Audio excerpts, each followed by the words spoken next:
Esta asamblea informativa convocada por a Elección Galega de Podemos. Bueno, para o partido que goberna a Xunta de Galicia e para os intereses capitalistas, urbanísticos e especulativos que representa, os montes veciñales, como tales, teñen que desaparecer. É dicir, os montes veciñales, como terras comunitarias gestionadas democráticamente pola veciñanza comuneira, non poden existir. Hai que proceder á súa privatización. Para que queren privatizar os montes veciñales? Non nos queren privatizar para quedar un monte veciñal multifuncional sustentable ao servicio, en primeiro lugar, da veciñanza comuneira e, en segundo lugar, ao servicio da sociedade e das maiorías sociales do noso país, porque, como ben sabedes, o monte veciñal, ao ser unha titular de carácter xermánico, ten características de ben común de vida social. Se non queren privatizarlo, tampouco queren privatizar para pôr en valor, para que seña unha peza máis para quedar un medio rural vivo, e entendemos que o medio rural vivo é aquel onde hai persoas, onde hai poboación que se dedica a diversas actividades. Entón, se non queren privatizar para isto, que é o que defendemos nós, para que queren privatizar? Bueno, pois queren privatizar para proceder á forestación salvaxe, unha especie de crecemento rápido, sobre todo os cultivos enerxéticos, mentre les duren as axudas que vai vir da Unión Europea, ten en conta que no PDR aprobado en Europa o ano 2016, 2016-2020, considera o cultivo enerxético como superficie útil agraria, que é unha aberración, está considerado segmentar. Queren privatizar os montes para que señen a base territorial de industrias agresivas de tipo colonial, por exemplo, a megaminería, industrias que o que fan es quemar os recursos onde se producen, e as pluralías, o valor engadido, leválo aos centros de decisión políticas. Isto é o motivo de que queren privatizar o monte veciñal. Os intereses que defende o partido que nos goberna, os intereses capitalistas non económicos, porque intereses económicos falan temos nós, non montes, sino intereses capitalistas, urbanísticos e especulativos, non admiten que haxa unhas propiedades, unhas titulares que estén fora do tráfico de comercio, por lo tanto que non pode haber negocios con eles, e moito menos admiten que estas terras sean gestionadas democráticamente pola veciñanza comunitaria. Non están en esa onda, eles entenden que este sistema de funcionamento non é o axeitado. Por eso que, a pesar de que a manifestación que imos convocar o 22 de novembro en Compostela, o motivo principal é a condenación das falsas débedas, tamén afecta a todos os comuneiros, a todos os comuneiros teñamos ou non teñamos un monte comunidade. Porque, antes de acabar esta legislatura, hai intención da Consellería de Medio Rural de modificar a Lei de Montes Veciñais en Común do 89. E aquí van a aplicar un estudio, van a aplicar se deixamos aplicar, porque en principio, nós, como veciñanza comunera, temos as nosas posibilidades de modificar as cuestións.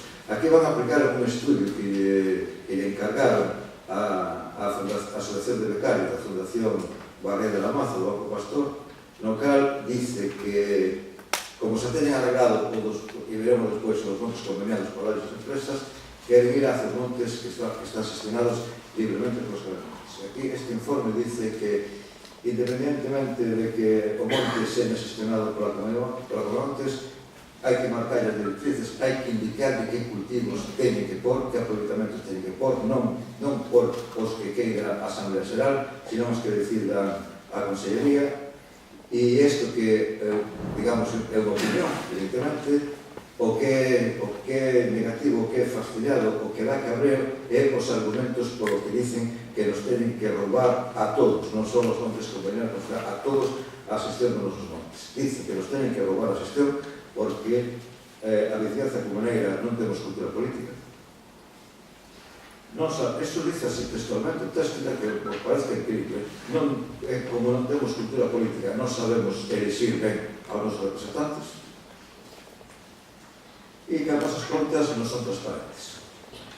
Bueno, que o diga estas personas patrocinadas por un banco é un pouco cachondeo, porque as Comemontes somos os eixos pasivos do imposto de sociedades igualiño que o Banco Pastor. Ora, é unha diferencia, claro, eles emiten tarxetas negras e normalmente esa diferencia. Quero dicir que esta xente que se autotitulan 40 expertos mundiales forestales que plantexan unha cuestión totalmente antidemocrática, eu non lle nego que sean expertos forestales, serán, pero que se o que digo que ademais de expertos forestales son a reencarnación dos 40 ladróns da Covada de Alabán, porque nos venen a roubar os montes vecinales.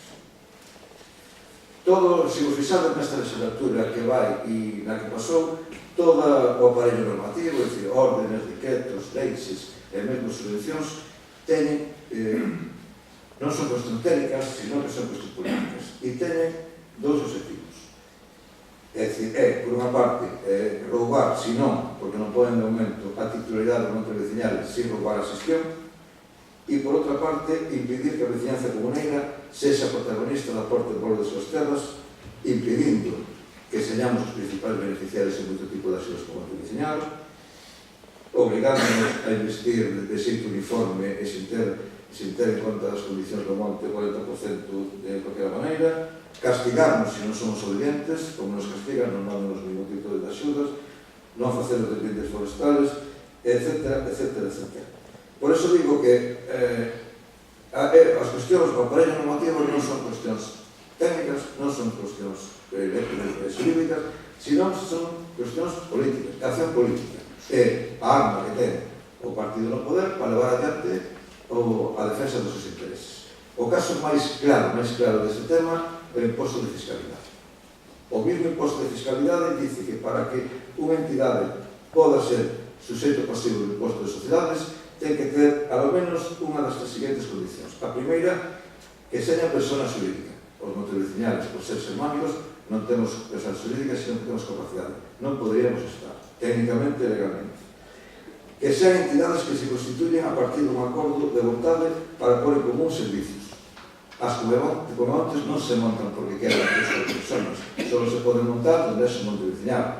Nun lugar onde non é o monte vecinal, ningún pode montar unha comontes. Por tanto, este argumento tamén, por este motivo, non poderíamos formar parte do imposto de cidades, pero formamos. E o terceiro lugar, que nos afecta un pouco, que afecta a algunos colemontes, que é aqueles que reparten dividendos facendo ano. Bueno, vedes que legalmente, xurídicamente, non poderíamos máis ser suxetos pasivos do imposto. Sin embargo, por unha acción política aprobada polo Congreso dos Diputados, estamos suxeitos a impostos sociales como se fóramos cualquier empresa mercantil. Isto hai que ter en conta porque a veces engáñanos con palabrerías.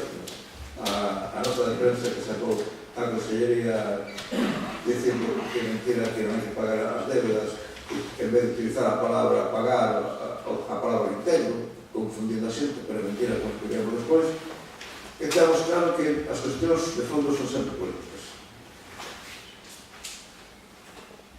O monte vecinal padece moitos problemas e algúns deles, ou bastantes deles, acaba de relatar o compañero Claudio, pero nós, a día de hoxe, entendemos que a loita principal hai que situala no intento de impedir que se privatiza a xestión dos montes vecinales consorciados e conveniados. E isto está en peligro. Está en peligro porque a lei de Montes de Galicia, actualmente vigente, de xuño de 2012, dá un plazo de 3 anos, é dicir, que rematará máis ou menos en agosto de 2015, o ano que ven, dá un plazo para aquelas comunidades que teñan seus montes comunitarios ou consorciados ou demostren que non teñen débeda ou demostren que os objetivos por que se asinaron os convenios non se cumpriron. E isto é unha cosa importante, porque, por exemplo, vou dicir un objetivo que pode ser que se cumpriren en algúns comunidades, pero na maioría non se cumpriron. A Xunta nos montes comunitarios consorciados tiña a obriga de facer un plan de ordenación. Non o fixo. Ou polo menos non o fixo na inmensa maioría das comunidades comunitarias e consorciadas. Ben, se a partir do ano 15 estes comunidades non demostran estas duas cuestións, o que non é débeda, o que o objetivo con que se asinou o convenio ao consorcio non se cumpriu, tenen un plazo de un ano máis para ou pagar as débedas, o que chama a Xunta de Renteiros, ou pagar as débedas, ou, se non, entregalo a xestión do monte vecinal a unha empresa privada, forestal, que ademais, dice a lei de montes, que ten que ter prestixio. É dicir, xa están marcando incluso as empresas que se van a fazer con monte, porque ten que ter solvencia, prestixio e non sei que, non sei quanto. E se alguna destes programas é rebelde e non paga débeda, son injustas e falsas, e non lle dá gana de asinar o contrato de xestión, pois será castigada, como fallamos nas escolas nos castigaban aos nenos e nenas malas. Como nos castiga? Pois que os programas extra rebeldes, digamos, non terían acceso a ningún tipo de axuda pública.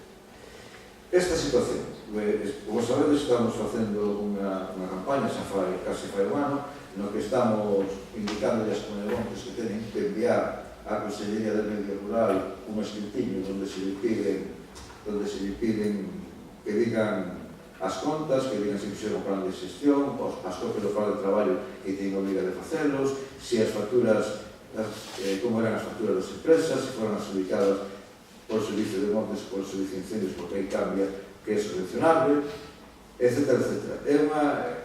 Están bastante remisos a contestar estas cartas, é certo que algunhas están contestando, e o que estamos observando en estas que nos chegan a nos contestación é, primeiro, que as contas que dan eles, e de que non o querades, traen errores contables de sumas a restas, non de operacións raras, de sumas a restas. E, curiosamente, en contra sempre da comunidade. Hai un caso na zona do Oixomiño que a diferencia en 45.000 euros, a diferencia de sumas a restas eran 8.000 a favor da comunidade. Con este motivo, esta primeira parte da campaña, que relataría, se non se consigue condonar as débedas con esta manifestación e que a xestión que estamos solicitando aos partidos políticos que fagan no Parlamento galego no debate dos orzamentos xerais do Estado, que vai empezar, se non empezou, estará a punto de empezar o debate, no que lle pedimos que doten a Consellería de Medio Rural unha partida para condonar, que non é a palabra exacta, porque non ten que condonar nada, porque as débdas son falsas, para resarcir as débedas e que entreguen os montes vecinales sin ningún gasto escolas. Porque, ademais, é unha cosa curiosa, é dicir, vos acordades, eu non sei se xurídicamente o que vou dicir é unha aberración, pero lóxicamente non é. E os comuneros andamos máis pola lóxica que polos aparellos xurídicos. Si antes de agora, cando as comunidades montes que estábamos comunidades consorciadas, solicitábamos a rescisión do contrato unilateralmente, tiñamos que pagar esa débeda, porque nós, os que fixemos, rompíamos o contrato. Agora, si quien rompe o contrato é a Xunta, porque as comunidades montes non solicitaron a cancelación dos convenios, teria que pagar a débeda dela porque era quien rompe literalmente o contrato. Son cousas que hai que ter en conta en caso de que non seamos capaces de que no Parlamento galego se prepare, se faga esa partida por condonar débedas. Si algún antes que hai que este comunidade asociada non mandou este escrito, aquí teño copias, pode collela, porque é moi importante enviar a Consellería, por unha razón. Porque a Consellería neste momento está intentando xogarnos a dividirnos. E a información que temos nós, non dito por a Consellería, pero si dito por mandos intermedios, é que vai haber unha pequena ronda de montes comunidades asociados que se van a condonar as débedas e van ser os que están protestando. Pretenden dividirnos, nós defendemos a todos. Entón é importante que este papel o señales e o que vos recomendo que cando vos contesten que nos enviades polo menos unha copia a nós para xuntalas todas e intentar como último tiro, como última medida para que sexa un pleito a Consellería dicindo que os convenios teñen que ser devoltos a Constitución. Tamén é curioso que o partido que nos goberna, que é un partido que se destaca por ser obediente aos ditados de Madrid, poder, neste caso, rebelde, caracho. Por que digo que rebelde? Porque a lei de montes do Estado, que é unha lei básica, que é unha lei marco, permite a condonación das débedas, permite que os convenios sigan funcionando. A exigencia que lle piden aos montes para seguir para condonar débedas é unha cosa que eu entendo que xa non debía ser unha obrigación, pero eu entendo que ten que ser unha base fundamental, porque simplemente se obrigan a asignar un compromiso de que vas a gestionar o monte mediante un plan de ordenación. O compromiso non xa non debe ser obriga, é imposible intentar gestionar o monte sin ter un plan de ordenación. Por tanto, a obriga que pide a lei marco do Estado é moi pouca, e sin embargo estes de aquí pois, que salieron rebeldes e non aplica ninguna destas cuestións que se aplica a lei de montes do Estado e opta pola terceira vía que é que as montes paguemos ou paguen as débredas, e repito, falsas e inxustas dos convenios, ou senón que entreguen a xestión do monte a unha empresa forestal privada. Non estamos falando de coña, porque estamos a falar de que poden desaparecer da xestión comunitaria 300.000 hectáreas de monte veciñal. Se temos en conta que en Galiza hai alrededor de 700.000 hectáreas de monte veciñal, estamos a falar de que a mitade do monte veciñal deixará de ser xestionado de forma democrática polas comunidades, pola veciñanza comunera, para ser xestionado de forma empresarial por unha empresa. Tamén debemos, e isto é unha cosa que temos que contar as comunidades veciñas, incluso a xente que non ostenta a condición de comunera, que a privatización dos montes, evidentemente, os grandes perjudicados seríamos aos propietarios, aos constructores, pero tamén afecta a toda a sociedade. Por qué? Por unha razón. Porque mentras que nos montes veciñales e unha lei estamos obrigados a investir o 40% do millón do monte, que a mí, en líneas xerales, parece nos menos da lei, se ben entendemos que non debía ser uniforme, senón que debía de ser atendendo as circunstancias de cada monte, o número de comuneiros que teña, non debía ser adaptado ás circunstancias. Bueno, pois estes montes veciñales, que siguen sendo veciñales, pero que en vez de estar gestionados pola comunidade xestión da empresa privada, non teñen que investir o 40% do millón do monte. Poden arrasar, e cando arrase e sacan beneficios se van, porque non son obligados a gestionar a investir na mellora do monte. Non digamos xa nada do aspecto dos cartos que lle dedican aos montes aos aspectos sociais, culturais. Eu gustaríame que alguna vez fixera un traballo de que significa para este país o investimento das comunidades para manter a cultura, grupos de teatro, grupos de bandas de música, grupos de baile, grupos de gaitas. Moitos están subvencionados, están financiados por as comunidades no aspecto social que ten a comunidade que debe cumprir. Con estes montes de xestión privada desaparecería tamén esta cuestión. A cosa chega a tal extremo de cabreo, porque é para cabrearse, que mentras a ti a Coemontes te obriga a ter un plan de ordenación no 2014 e se non o tes non terás axuda pública, ainda que parece ser que queren aplazar hasta 5 anos máis. Obriga a gastar cartas no plan de xestión, que xa digo, o plan de xestión é unha arma fundamental a estes montes que pasan a empresa privada e facemos o noso plan. Pasan a empresa privada con un plan de ordenación feito por a xente, é dicir, pagados por nós, pagados por todos. É dicir, unha cousa a la cara. Non ten sentido, diferente, roubar o monte de licencia comunera, porque é unha propiedade xermánica, non se pode vender, vivir, pagar, iso non interesa o tráfico, non entra no xogo mercantil e queren eliminar. Dito isto, nós, desde a Ferrarega, entendemos que é o momento de dar unha resposta que non podemos permitir de que se roube da xestión comunitaria 300.000 hectáreas, e para iso a primeira fase da campaña que rematará a manifestación do 22 de novembro foi primeiro enviar un escrito no mes de xullo a Consellería de Medio Rural solicitando unha reunión para tratar esta cuestión.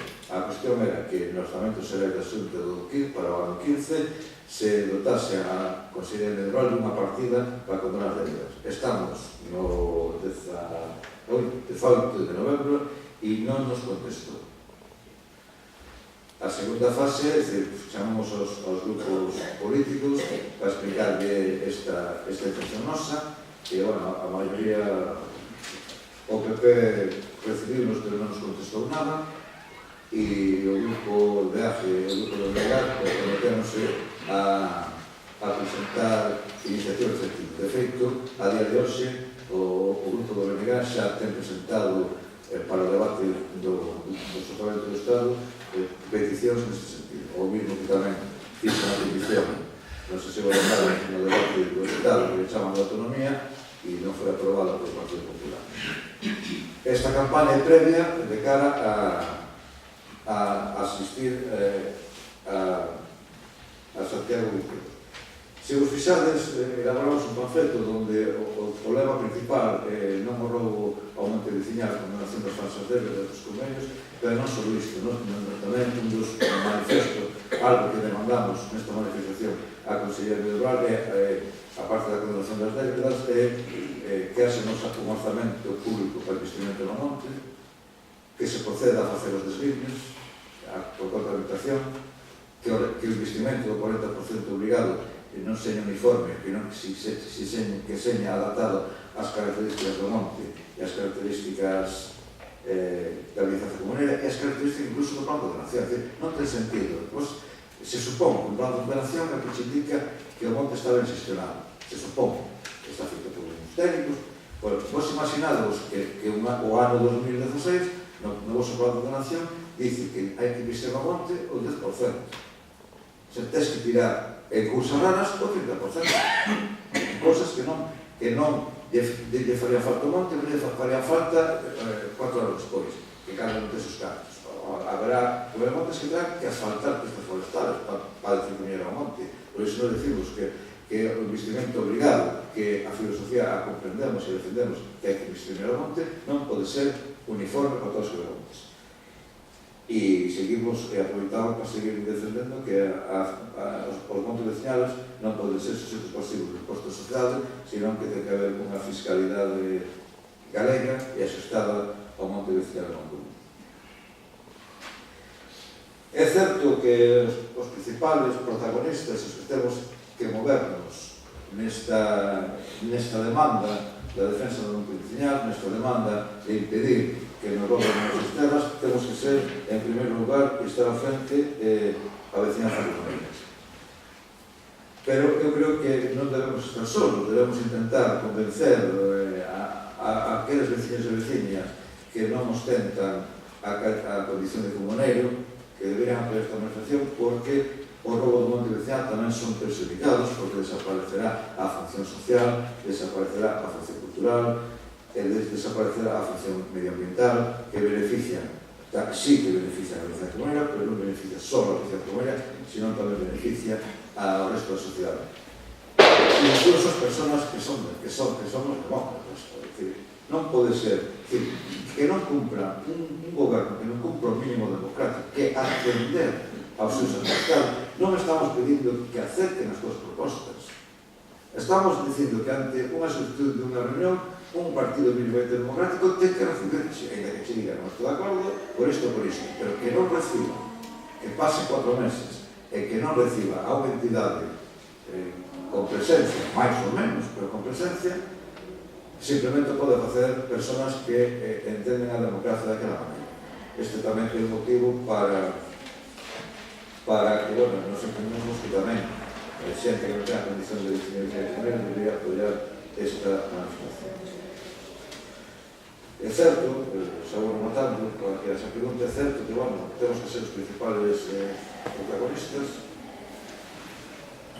e temos que a partir de agora, se estamos de acordo cos principios que demandamos nesta manifestación, que pegamos a cousa con ánimo, con interés, que levemos esta cuestión primeiro a nosos vecinos e vecinos comuneiros, en segundo lugar, que comuniquemos as comunidades vecinas contándolle o problema,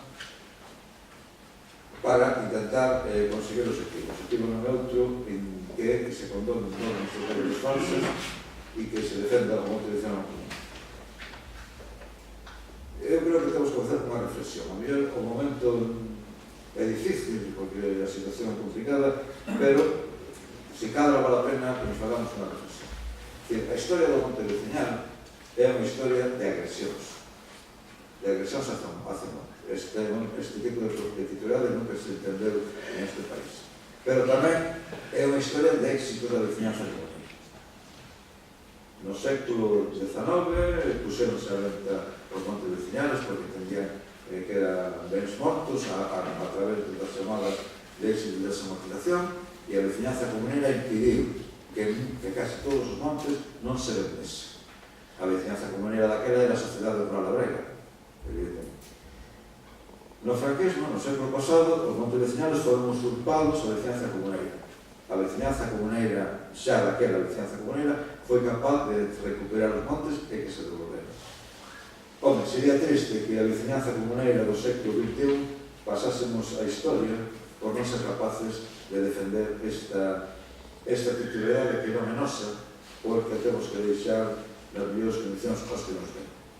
Eu non sei, me parece que está escrito no libro Principiño, pero eu, a verdade, que eu escribí a un personal do Morazo que definiu o monte sustentable como é, dicir, que o monte veciñal non nos lo deixaron nosos pais, que nos lo prestaron nosos netos. Eso é, sempre tengo que decir, creo que a veciñanza comunera temos que reflexionar e non pasar a historia por non ser capaces, non por non intentar, por non ser capaces de intentar que o monte veciñal se defende como que ser unha terra comunitaria xestionada democráticamente pola veciñanza comunera. Dito isto, só me queda eso, chamar ao ánimo para que acudamos os nosos veciños e veciñas comuneras a manifestación do 22 de novembro, porque temos que ter claro que ali temos que lembrar que non, a pesar de todo, non nos van a roubar os nosos montes, porque os montes veciñales son nosos, son da sociedade. E isto pasa en estes momentos porque o día 22 de novembro, con ánimo, acompañado da nosa veciñanza comunera, enchamos as calles de Compostela e logramos forte, como di o panfleto, non ao roubo do monte veciñal. Moitas gracias.